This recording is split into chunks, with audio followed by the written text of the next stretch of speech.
आपका पर्सन अभी बहुत रिग्रेट कर रहा है और आपके बारे में वो बहुत सोचते हैं। आई एम श्योर कि आपको जानना है कि वो आपके बारे में क्या सोचते हैं, राइट? तो सुनिए। व्यूअर, आप अपने पर्सन को विजुलाइज करिए और मैं आपको आपके पर्सन के लिए कार्ड स्प्रेड करता हूँ।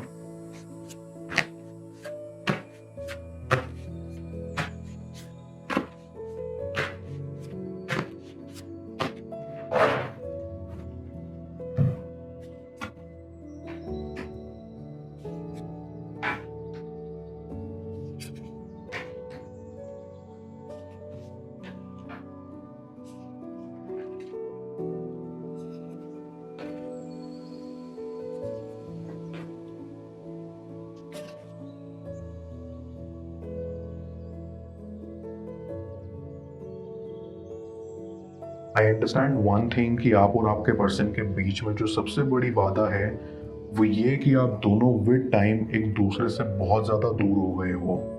ये डिस्टेंस पहले बस इमोशनली बढ़ा था, पर अब ये फिजिकली भी बढ़ चुका है। आप दोनों ने काफ़ी टाइम से एक दूसरे से बात नहीं की, पर जो भी हो जाए आप उनके लिए काफ़ी स्ट्रांगली फील करते हो और यही रीज़न है कि आप आज तक उनके बारे में सोचते हो और ये सोच आपको हर पल कांटे की तरह चुभती है। स्पेशली बिकॉज आपको कभी प्रॉपर क्लोजर या आंसर नहीं दिया कि वो चाहते क्या हैं एक्चुअली। जब हम अपनी लाइफ में किसी इंसान से दूर हो जाते हैं और वो इंसान हमारे इतने करीब हुआ करता था, तब जो यादें हैं ना वो हमें बहुत सताती हैं। स्पेशली वो यादें जो अच्छी हों। हम उनके प्रेजेंस को मिस करते हैं और यही चीज़ है जो ऐसी आपके साथ हो रही है। आप एक अजीब सिचुएशन में हो जहां से ना तो आप आगे बढ़ पा रहे हो और ना ही पीछे आ पा रहे हो। ये सिचुएशन ही ऐसी है कि आपको पता ही नहीं चल रहा कि करना क्या चाहिए।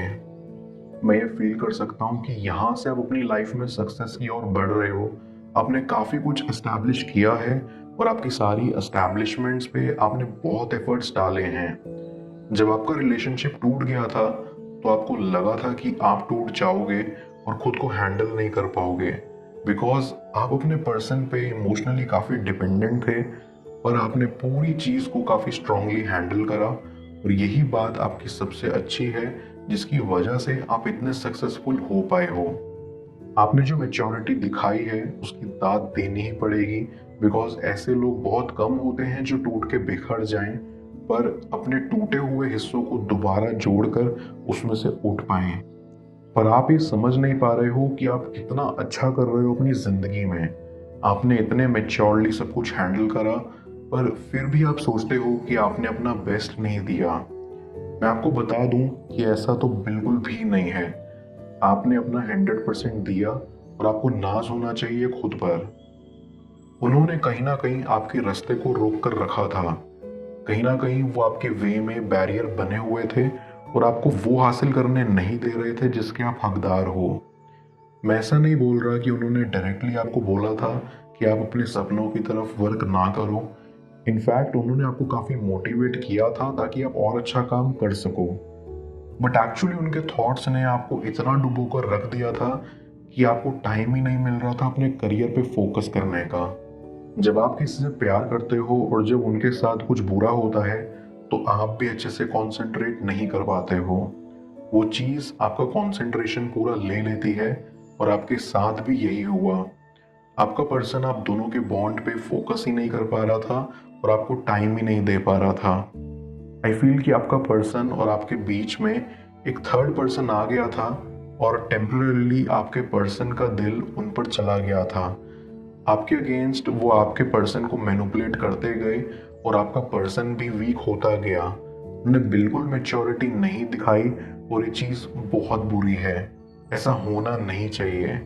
जब एक रिलेशनशिप में एक थर्ड पर्सन आ जाता है तब सब कुछ खराब हो जाता है और आप लोगों के साथ भी एग्जैक्टली यही हुआ। वो उस थर्ड पर्सन की बातों में इन्फ्लुएंस होते रहे और बस उनका अंजाम यही हुआ कि आप उनसे दूर चले गए।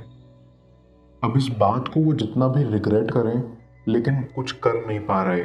अभी आपके पर्सन के पास पानी की तरह सब कुछ क्लियर है कि कौन अच्छा था और कौन बुरा। इस दुनिया में ना कोई भी टोटली अच्छा नहीं है, पर आई फील आप उनके लिए बहुत अच्छे थे। आपने उनके लिए जितना कुछ करा था उस बात का कर्ज वो कभी नहीं चुका पाएंगे, पर उन्हें ये भी पता है कि इस चीज़ को उन्होंने अपनी गलती से ही खोया। उन्होंने आपको इतना टेकन फॉर ग्रांटेड कर लिया था ना कि आप थक गए थे, और अब दोनों के बीच में आग लगाने के लिए वो थर्ड पर्सन तो था ही, जो इन सब चीज़ों का कारण था। ये जो भी हुआ आपके साथ बिल्कुल सही नहीं हुआ। उन्होंने आप जैसे इंसान को इतना रुलाया, इतना हर्ट किया, और उन्हें पता है कि ये सब करने का कर्मा भी वो भुगतेंगे। मैं कार्ड्स को क्लैरिफाई करता हूँ, तब तक आप प्रॉपर एनर्जी एक्सचेंज के लिए इस रीडिंग को लाइक कर दें, और पेड रीडिंग के लिए आप मुझे ऊपर दिख रहे व्हाट्सएप नंबर पर अप्रोच कर सकते हैं।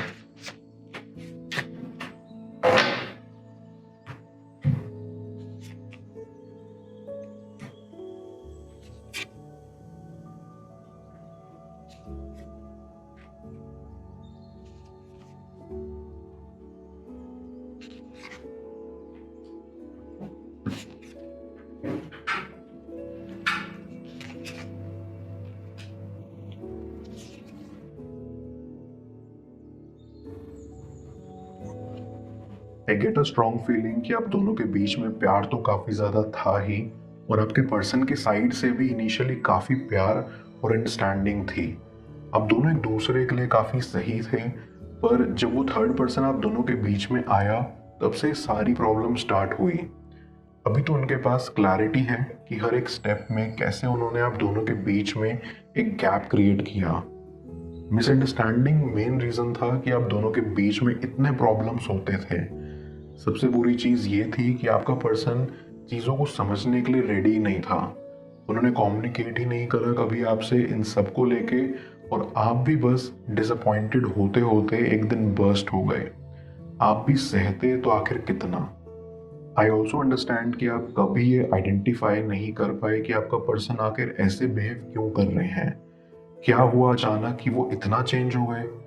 आई एम श्योर कि आपको कभी भनक भी नहीं लगी कि आप दोनों के बीच में एक थर्ड पर्सन आया था। आपका पर्सन अभी बहुत रिग्रेट कर रहा है, और आपके बारे में वो बहुत सोचते हैं।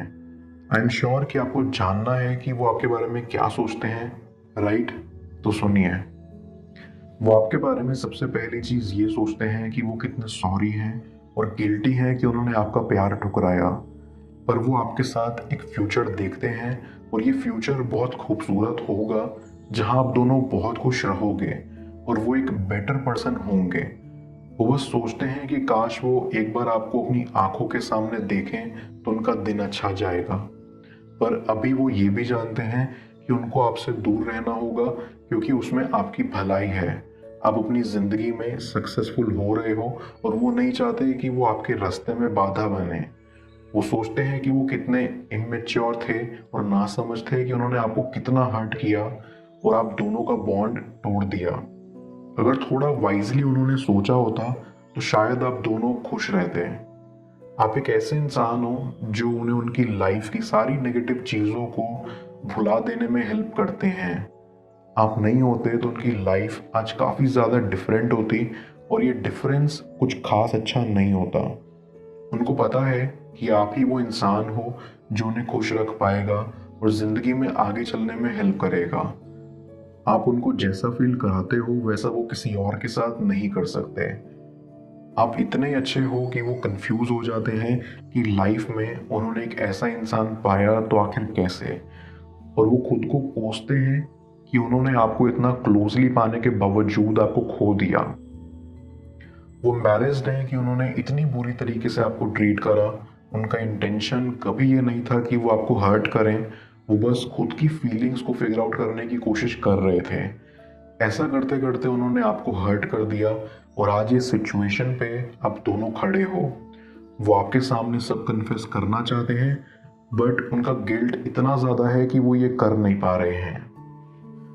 मैं समझ सकता हूँ कि चीज़ें आपके लिए कितनी डिफ़िकल्ट होंगी, पर आप स्ट्रांग हो और आपको खुद पर हौसला रखना होगा, क्योंकि आपकी सिचुएशन टेम्पररी है और परमानेंट नहीं रहने वाली।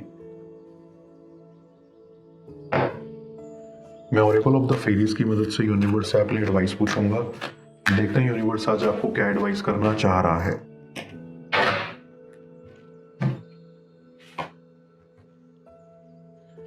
Moon energy. ये फेरी तभी आती है जब हमारे दिमाग में बहुत सारे थॉट्स चल रहे होते हैं या हम कंफ्यूज्ड फील कर रहे होते हैं अंदर से।